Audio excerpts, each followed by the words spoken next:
Hi, everybody. This week, we lost an icon.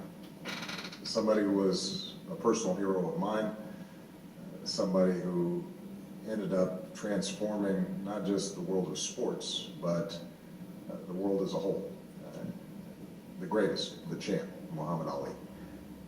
I know that during the course of this week, we are seeing this incredible outpouring of love and testimony about the impact that he had as an athlete in the ring, as somebody who was willing to speak out on behalf of issues of social justice, even at a time when they were not popular. Somebody who ended up becoming an ambassador, not just on behalf of one of the world's great religions, but also somebody who sought to bridge a relationship of peace and understanding between religions. A person who, for African Americans, I think liberated their minds in recognizing that they could be proud of who they were, and also that they could be pretty and tough at the same time. And I grew up watching him. I grew up having my identity shaped by what he accomplished. There's winning. And one of the great blessings of my life was the fact that when I ran for office, became a U.S. Senator and then a president, I was able to get to know the champ. It was later in life. He had already been stricken with Parkinson's, and so sometimes it was difficult for him to talk and to move.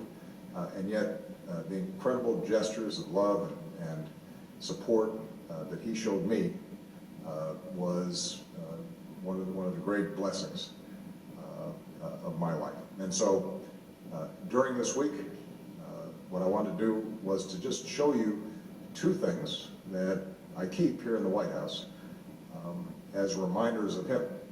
These are not things that I put away somewhere and then just are trotting out for this particular moment. These are things that I've been living with every single day that I've been here in the White House as a reminder of everything that Muhammad Ali stood for. So come on, we'll take a look at it.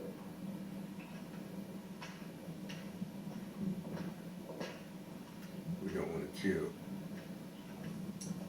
Okay, so first of all, we've got this book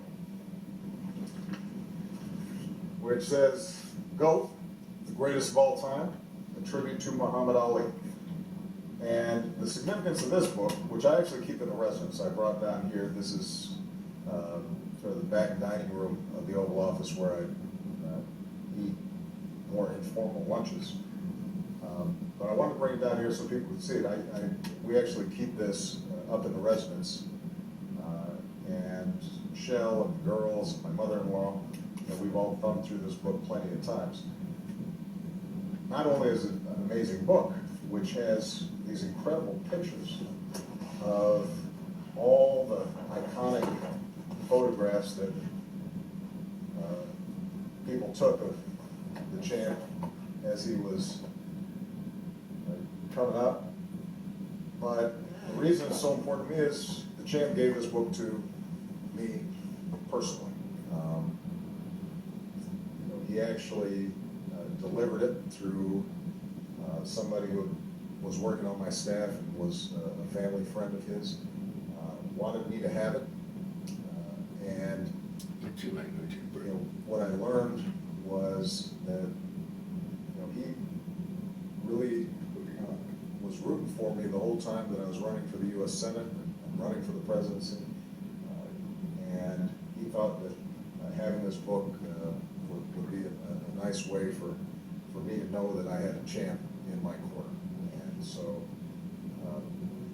one of the reasons why I love this book so much, all the pictures are great, but this picture in particular, which I'm assuming anybody watching knows, the shot of, the iconic shot of the champ standing over Sonny Liston at a time when nobody thought that Ali could defeat, not just listed once, but listed twice. This picture, actually, I hung up over my desk in my campaign office when I was first running for the U.S. Senate.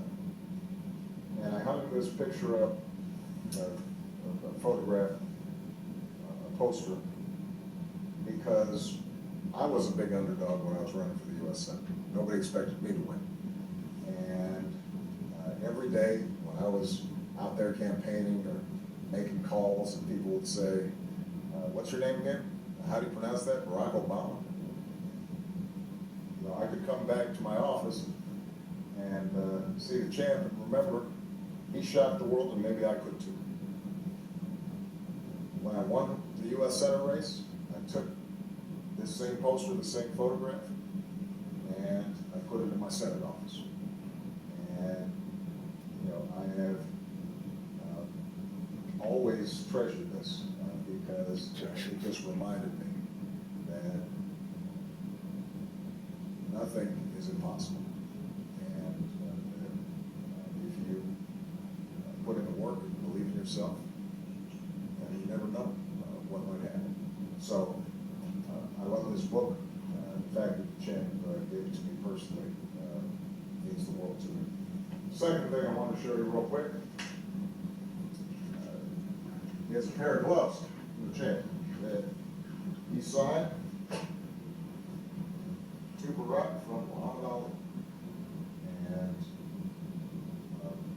I've kept this in this dining room the entire time that I've been president.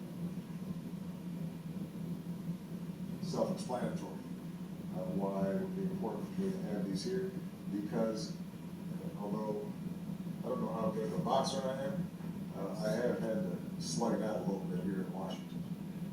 And there have been times where I've been the underdog, just like the champ. There have been times where I got beat up a little bit and had to come back. And that sense of resilience, that's what these boxing gloves represent to me. So I just want to say to not just all the fans around the world who drew such inspiration from Muhammad Ali, but most importantly to his family, to Lonnie and the kids and everybody who I know is celebrating a life during this week.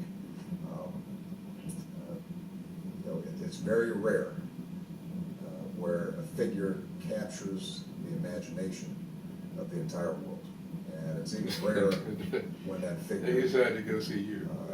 does so by being open and funny and generous and courageous. He was one of a kind.